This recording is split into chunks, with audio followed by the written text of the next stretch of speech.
What's going on? What's going on? Alright, get everything right.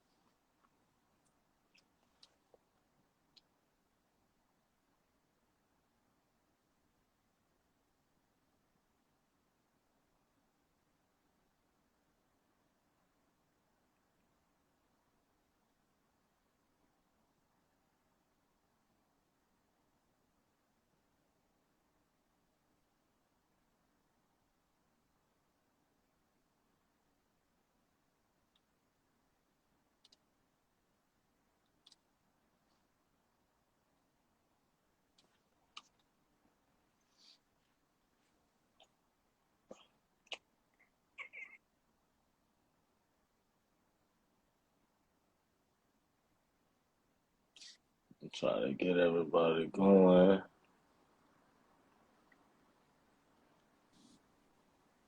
There he is.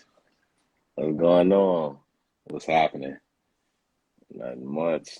Just getting into it. How you doing? I'm good, real good. Another Yeah. Wednesday. Just enjoying it. Right. Nice. Another business day. Another day we got to put some work in. Every day. Right. Yeah. So, just wanted to. My bad. I'm trying to get all the electronics situated. You're gonna have to teach me this live game. Oh yeah, I got you. Um, Usually I like to get on here, talk a little business and try to save them for later, and everybody could kind of go through and get their business tips and kind of how just learn the business game and kind of different things that tips and tricks that they can use to get to the next level, whether it's and they're a new business owner or whether they're an established business owner, and just try to help everybody get to that next level from wherever they are, right? So Right. definitely. So we had a business credit session a few weeks ago where um just had people learning different tips about business credit, personal credit, how to leverage each when you want to start a business, which ones and how important they both are, right? Not even which one is more important, but how Right. important they both are, and how they can help you, right? And then last week we had a session with a lawyer out of Dallas, and just going over, how to set up your business the proper way, trademarking, operational agreements, just different tips on how to keep your business and assets protected. So, Yeah. right. Th- So th- just those kind of, are those are both things people never really consider when you start a business. Structure right, and credit. That's heavy. right, right. So just trying to bring some of those, cobweb things that people have in the closet that, we just want to get them and put it in there for branding and bring it to perspective. I like it.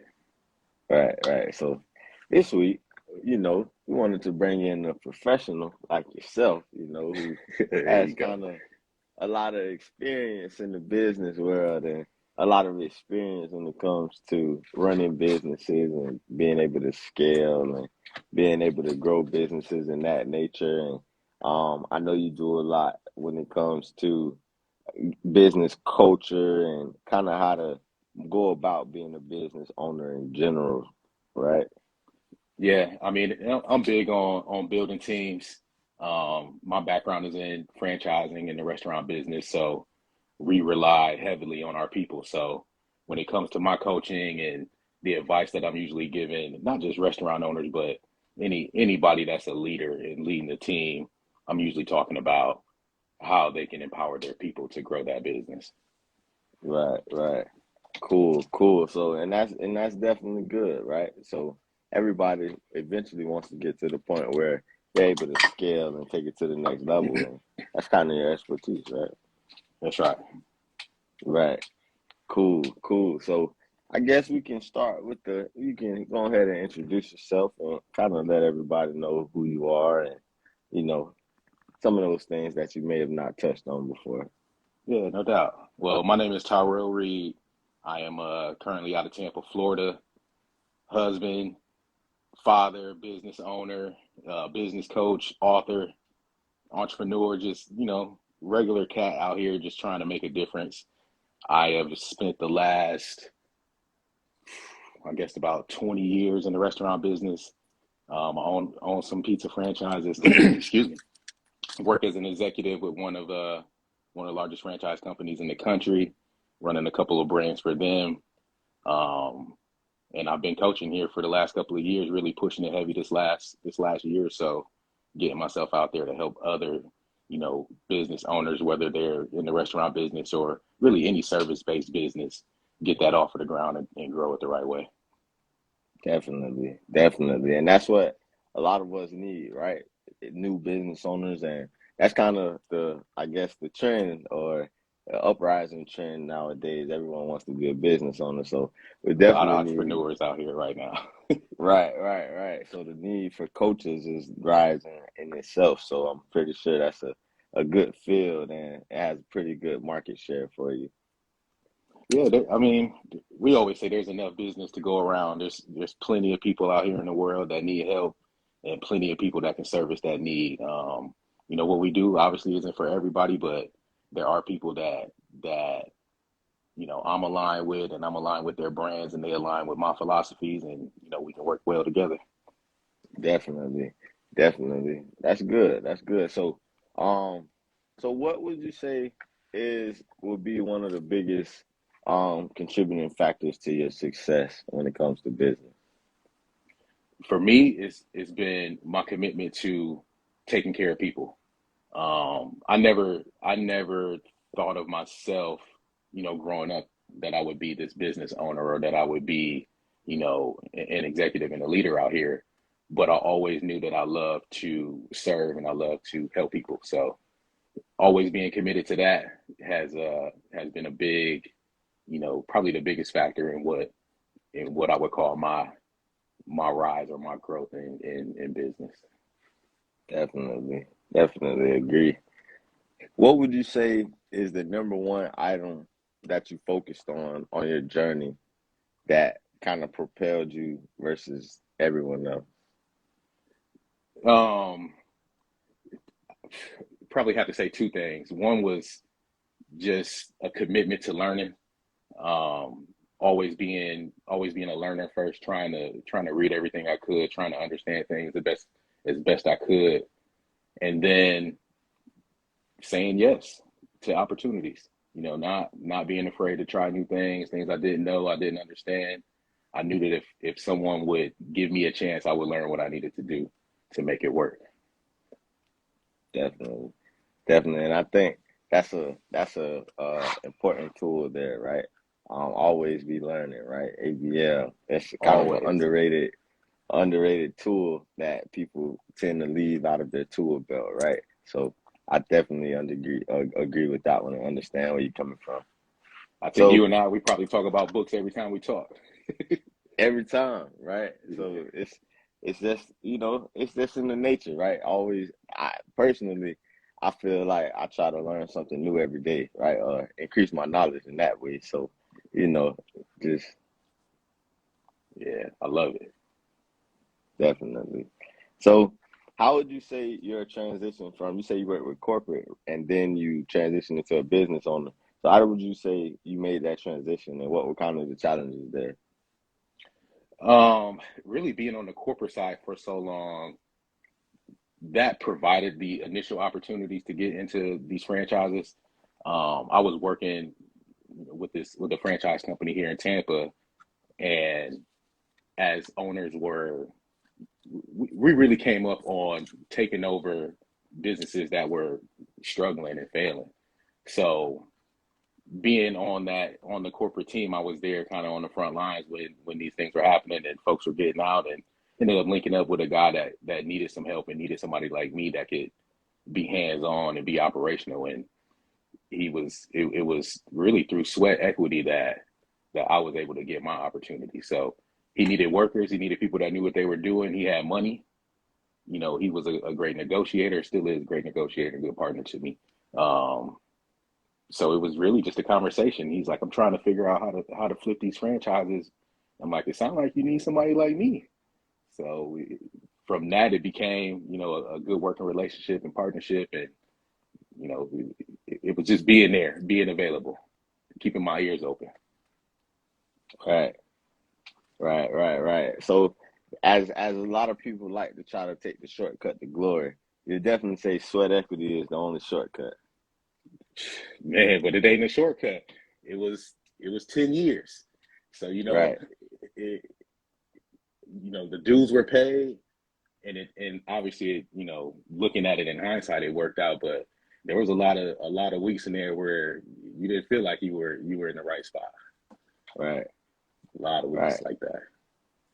So, how much would you say the belief that that your plan would fall through or would be successful versus the non-belief kept you going? I don't think there was ever a period of non-belief. It was, I was obviously really comfortable in the business because I'd done it for a long time. I mean, literally every position in these restaurants, from dishwasher when I started to, you know, cook and assistant manager and store manager. So I was comfortable knowing that if all else failed, I could at least run a restaurant and make a living. Right, right, So there, right. there were, I was backstopped by my belief in my skills and my experience and the relationship that I built within that company and other companies. So I was never afraid. Definitely. That's good. No. That's good. A lot of people go out in the world with that fear. So hearing that you didn't have this sounds like a character trait that a lot of successful people they kind of lose that fear wagon, or at least that's not the most present emotion when it comes to handling business and getting to the next level. Yeah, that doesn't mean that there was no worry of risk, because there's always some risk, but I had confidence that we would be successful, and all the signs were there. The business was growing. The customer feedback was great. The team is happy, and it felt right. It never felt wrong. So so okay, so now I feel like kind of we were kind of touching on some of the intrinsic things. So what are some of those tangible business directions that some of the followers can take to apply to their business that would kind of get them to the next level or help them scale or get to where they're able to look at either franchising their business or getting their business to a certain level to even start entertaining those type of ideas? I would say the first step is having rock solid routines and operations, right? You don't want to start trying to grow scale, or duplicate a business without having a clear understanding of how that business is going to work without you, because you're only one person and you can only do your job. So if you're talking about growing beyond your capacity, then you need to have a rock solid system. Um, my advice is always, like I said before, is people. When you grow, when you got people who have outgrown what you can do for them, and then you provide more opportunity for that person. I would tell them, don't rush, go slow, don't over leverage yourself. It's so many ways to get money. And you said you talked about credit. You talk to the the counselor with the legal advice. There's so many folks that are throwing money at business owners out here, good money and bad money. So getting the funds that you need to grow and scale is never the problem, but having a system that scale, having a solid foundation that business can grow on, that's what folks need to be worried about. So having solid routines, having a rock solid operation in place first, then grow. Right. So kind of what does that look like in the service industry or in the restaurant industry? In the restaurant business, it's funny because it's probably one of the most monotonous yet entertaining, businesses there is, where we try to make it fun for people to come in and literally do the same exact thing every single day. So, it, for example, in the pizza business, we have our recipes. We know what every pizza is going to look like. You know what the cook time is on, a certain item. You know how the prep needs to be done. There's no, we're not winging it. These are clear systems in place, but every single day is different because of the people factor. So making sure that you can keep folks engaged, making sure that you can keep people, you know, motivated to go out there and give their best doing the things that are almost mundane to them. Like it's not rocket science, but we got to give it our all every single order, every single customer. Right, right. So over, so perfecting the simple things, Oh yeah, essentially. baby steps. Take the baby steps. Make sure that you got it rock solid. Okay. That makes a lot of sense, right? A lot of people think maybe it's a secret sauce or an ingredient that they can just concoct, or something supernatural, right? No, I mean there's always these stories of somebody that had this great product or had a killer idea or brand, but those are the anomalies. You look at the biggest brands in the world, they just do what they do every day, and Right, you get it the same on every corner.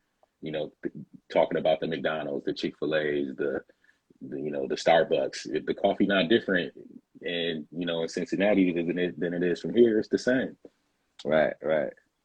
Yeah, that is true, right? Everything is consistent. It's a franchise model, as we're mentioning, right?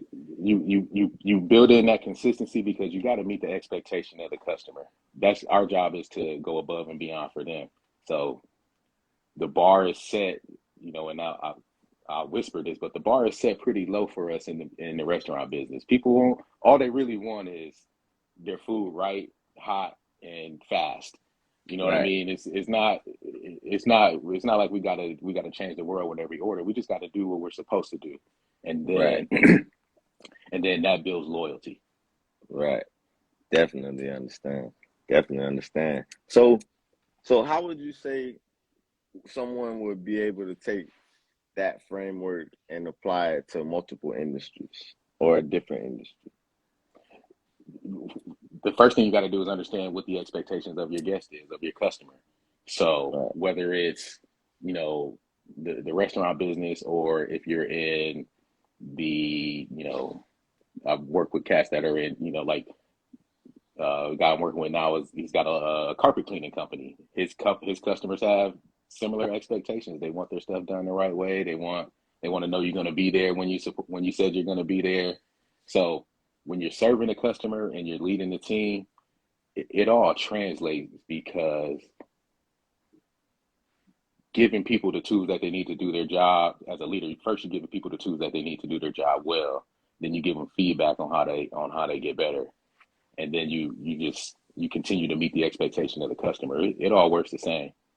People spending their money, they expect value for that, no matter what they right, buy, whatever they spend it on. right, right, right, right. And that goes from any length of the spectrum, right? From a new business to old business Hmm. to a digital business, a service-based business, We whatever it owe may what we be. paid for. Yep. Right. That's all that matters, right? At the end of the day. And being able to deliver that value and speed to market is definitely something important that, is a common theme, right? A million people have an idea, but who was able to bring it to market first, right? Get it trademarked or copyrighted, or, be able to push it in a way where the people who need it, right? That target customer, they're able to grasp and take on Yep. whatever the offer is. Yeah, generally they own the market share from that point. But like we said before, there's so much business to go around. You can see what they're doing and improve on that, and grab your part of it as well. Right, right, right, right. A lot of people try to reinvent the wheel. That's another thing, right? Oh no. It's always some type of system, or it's always there's a formula, right? It's not a secret sauce. It's much more of a formula. Absolutely. I think there's a place for creativity and innovation, obviously, because the world is changing every single day, but you got to be able to lean on the systems that got you there because that's what's going to sustain your business. Take care of the little things. Right, right, right, right, for sure. No, I definitely agree. I have a few more questions here. So, when it comes to, I guess, when it comes to business and people, right? What do you Mhm. think the number one thing that a lot of business owners are missing in that fashion? People are missing, and when you say people, you mean the people on the team, the people that Right, they right, employ. right. Um, I think what they're missing is what their team is really expecting from them. Sometimes you get into that mode, and it's easy to if when you're a business owner, you got employees to think that the check is enough because I mean, a lot go.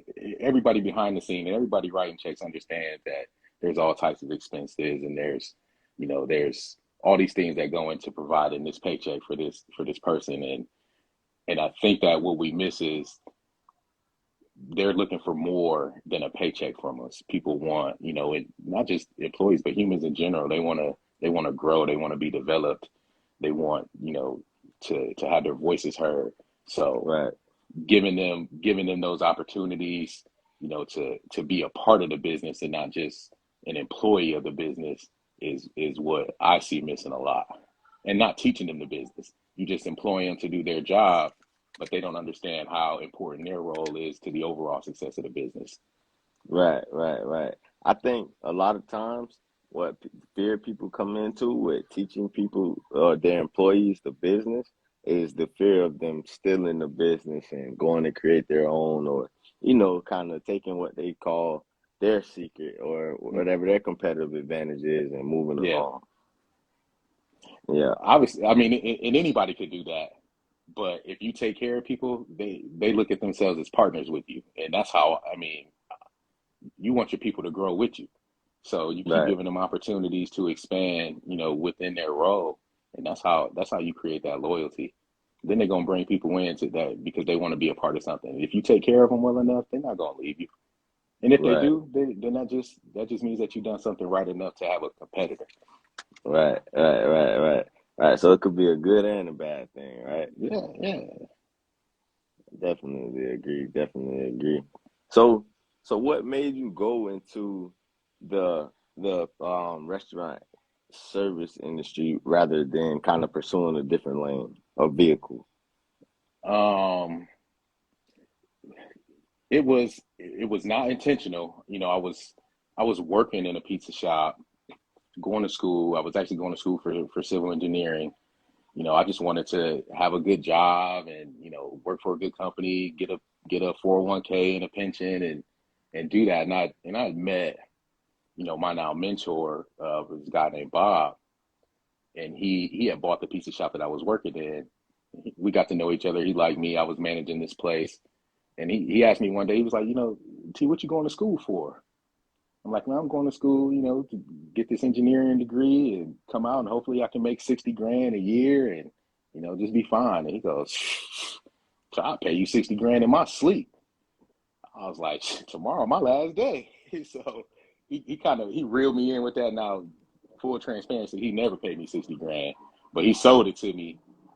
But what he did give me was the opportunity to just be side by side with him while he built the franchise company. I learned the entire business.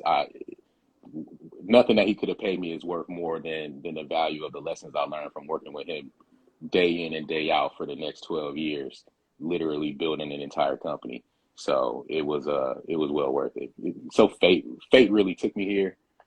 I had a lot of different ideas on what I would be or what I would do um, professionally, but the service industry and the people business just caught me. Definitely. And that's good, right? There's people all over the world. So being a people person is definitely a positive when it comes to doing business and being a business owner. looking in to expand, right? Because Hmm. it's people behind businesses at the end of the day. So it can be B2B, but it's still P2P, person to person, right? More often than not, yeah. Definitely, definitely. So what good books do you recommend for the people? I know you probably have a plethora of collections to give, right? Man, there's so many books out there. But as it relates to business in general, I would say my favorite book. Oh man, that's so tough. I like Remarkable. Remarkable is probably my one of my favorite. And it's kind of a parable style, like Rich Dad almost. But it Hmm. talks about the importance of building a brand that people can relate to, that people remember. And one of the lines that I always talk about from it is he said that marketing, and we all understand what marketing is and how we attract customers and spend money to grow our business. But marketing is really just a ransom that businesses pay for being unremarkable. So that one stuck with me. Definitely. That one stuck with That's me. that's good. That's good. Yeah. That's definitely good. Word of mouth isn't dead for sure. No, not at all. I mean, it's not all that there is, and obviously social media changed the way that the marketing game is played because people are here now, but the principles are still the same because if someone shares something, if someone is leaving reviews or talking about your business, it's the same thing as what 20 years ago we call word of mouth. Right. Definitely. Right. So at the end of the day, as we mentioned earlier, providing that value to the end buyer, the customer, client, whatever it may be, is still outdoes every other trait that you could have for business, right? Making sure you're providing value at all times, right? Even If you people want when them to they come come back. in. Right, right, right. Especially if you want return customers, right? But people have this battle of price versus a high ticket offer or a lower ticket offer. This battle within themselves all the time. But at the end of the day, it just depends on how much value you're providing, right? Hmm. So you don't want to get in a situation where you have a low ticket offer and you're not providing any value, right? That's like a super lose-lose situation. Or you have a low ticket offer, but you're providing a lot of value. But so now you're not feeling like you're getting a return on your investment and you're overworking yourself, or Correct. you're not able to pay the people in order to carry out what you need to carry out. So it's the providing value just affects so much levels of your business. Like Yeah. just people just don't understand. And all that comes from being an expert in your field or in your industry. When you know what's out there and what value other folks are offering, and being a customer yourself, like I'm in the restaurant business, but I eat pizza from all of them. I'm out here ordering what they do, and I'm a coach, but I'm buying coaching. I'm buying coaching programs. I'm joining their programs. I'm getting on their email list. I'm trying to understand, what everybody else is doing, so that I know that I'm positioned correctly. Exactly, exactly. Always be learning. Hmm. Definitely. And speaking of coaching services, how can someone, if they were interested in receiving some coaching services, how can they do that? Man, you can get with me. Obviously, I'm on here on Instagram. You can check out my Facebook page. You can check out my website, TyrellReed.com. I'll drop it in the comment there. But we coach entrepreneurs. We teach people the the skills that leaders need to really get to the next level and lead a team effectively. So we do monthly webinars for free. Always post those up on the page. Anybody's always welcome to join those. We got the next one coming up on February 22nd. I have to look at the calendar. I've been doing some boot camps, giving folks just a taste of it for a few weeks. I got a email program that they can jump on if you want to join my list, take advantage of some of those things. It's all about offering value. So we got a lot. I mean, you can get it all from me. If you just follow me, you're going to get it because I'm going to tell you everything that we're doing anyways. Um, Definitely. so yeah, Yeah, just no, follow me here. That's where it's at. I got all it. I'm making videos. I'm posting content all the time. Definitely. And I agree. I joined one of his classes and definitely tons of value there. Definitely knows what he's talking about and the expert in his industry. And I definitely encourage you all to reach out to him. So I appreciate you joining and being able to, drop those tips and being able to share your knowledge on this platform. And, definitely appreciate it.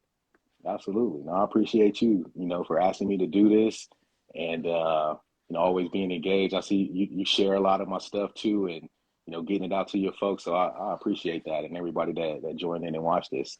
I appreciate Yes, all of y'all. sir.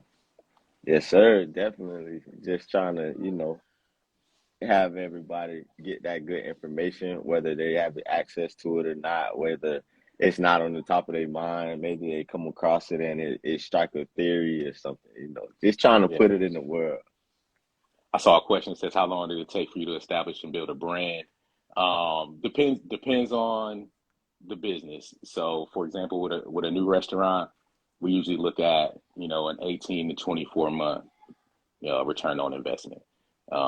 When it came to building this coaching business, I've been behind the scenes for 2 years, scared to make a video for about 6 months, and then going all in full speed for about the last 6 months. So it Right, all just depends on the comfortability level. But I would say in general, you should expect to put a solid year or two into a business before it really right. starts to show fruit.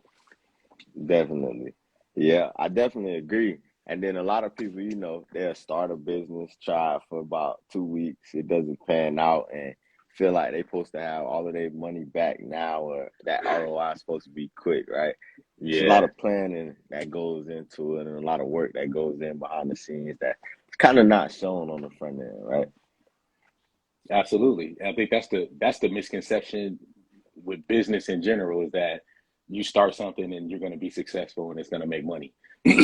It takes a lot of investment upfront and over time. Do I think it's possible to be a business and a life coach? Absolutely. There's people who need all types of coaching and advice and services. There's a coach for everything. Somebody told me before, you can't have the wrong message for the right person. Definitely. It's definitely a market, and it's 8 billion people on planet Earth. Yep. Somebody is willing to listen to something. Yep. Just don't undervalue yourself.